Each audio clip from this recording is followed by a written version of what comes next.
Helicopters are terrific machines. They'll allow you to go many places you normally wouldn't be able to go. Beat a lot of schedules. That's why I enjoy flying them. But like any machine, there's a right way and a wrong way to use it. You've all heard the phrase contributing factors. Most often this means a number of events can occur which would put a flight in harm's way. Sometimes these events, weather for instance, can be unpredictable or unavoidable. But more often than not, at least some of these events are the results of bad decisions made by the wrong person and maybe for the wrong reasons. Let me tell you a story.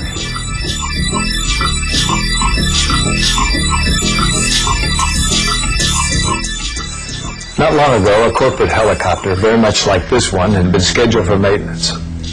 There were no major problems, just routine items and an intermittent fuel gauge. But the company's new president wanted to use it for a survey of potential new plant sites. In his words, why have a helicopter if it's not available when you need it? The maintenance was postponed. The helicopter was assigned to fly. In the pilot's opinion, the day had started badly and was going downhill fast. He had a difficult flight yesterday and was tired. Now today's unexpected flight, complete with an unreliable fuel gauge, passengers who were already 45 minutes late, and a forecast of deteriorating weather later in the day.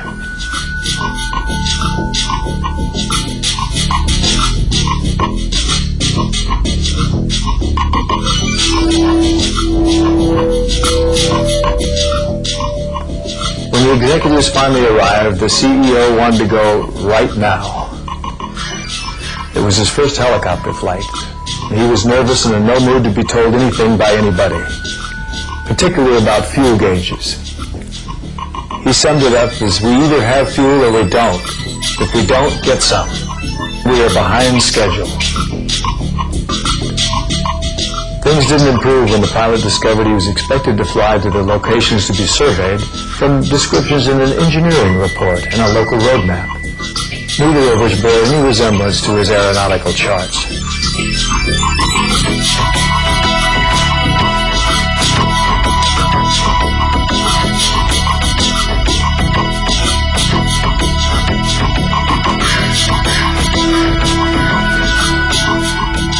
After 3 frustrating hours of trying to find the new plant locations, the mood in the cabin had turned from anxious to angry.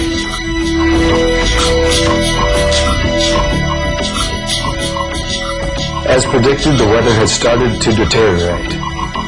Fog and rain were moving into the area, and things reached a peak when the pilot was unable to communicate with the company dispatcher. That was that. The CEO was quite clear. The locations are no damn good, helicopters are no damn good, and you people have cost me a whole day. Forget about going back to headquarters. Take me to our Glendale assembly plant now. Since Glendale was located in the general direction of the worsening weather, the pilot would have normally suggested diverting to an alternate landing site.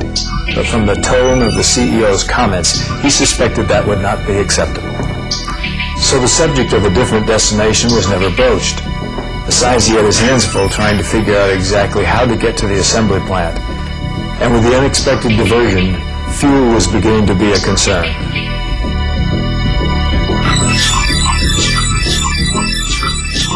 "22 minutes later, the flight had still not reached the Glendale plant, and the pilot estimated they had 15 minutes of fuel remaining.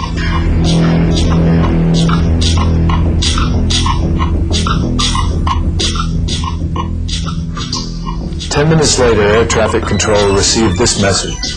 Mayday, mayday, mayday, November 202 Sierra X-ray, inadvertent IFR. It was the last transmission. Are helicopters inherently dangerous? Of course not. This situation should never have happened. Let me make it clear that the ability and judgment of the pilot are not in question. The company's operating procedures are. They placed the pilot in a position that was both perhaps beyond his own ability and the ability of his equipment. Let's look at the facts. The pressure to postpone the maintenance was a clear indication that top management didn't understand the necessity of a preventative maintenance program. In the wrong environment, a question or a suggestion by a corporate executive can become an order by the time it reaches the person who is most affected by it. An environment that a safety-motivated manager would never have allowed to exist. It is also important that managers understand that they must delegate the authority to make safety-related decisions to professional pilots. In other words, they must empower pilots to make all decisions that could affect the safety of a flight. In this case, since there was no company policy that made this clear, 5 mistakes were made. First, the pilot was briefed on their original destination from material not intended to be used for navigation. If he'd been notified in advance, a proper flight plan could have been prepared. A mistake that became even more significant when the CEO ordered the unexpected en route diversion to the Glendale assembly plant. Second, the go determination may or may not have been a mistake. However, when it became a management decision, the pilot was pushed to take off with a fuel gauge he wasn't certain he could depend on.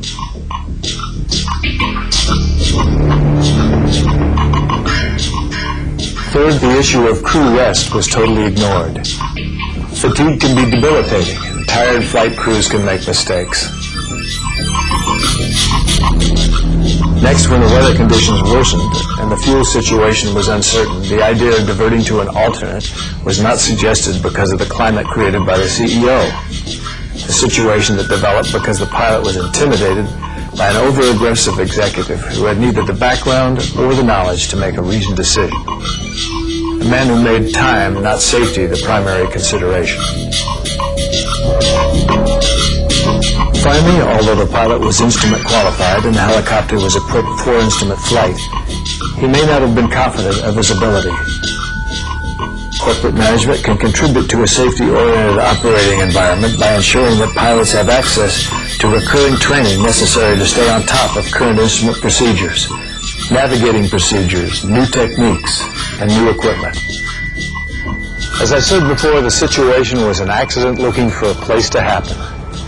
But if there's one thing I'd like to impress on you, most accidents don't need to happen. The bottom line is every flight has a chain of events that ultimately determine its success or failure. And any executive pressure to manage a flight, even if only implied, can have serious consequences. Corporate executives must not be the weak link that put a flight at risk by imposing requirements that exceed the capabilities of the pilot or the aircraft. It's up to you to take the responsibility for creating a safety program that emphasizes the goal of 0 accidents. Remember, safety starts at the top, in the vertical dimension.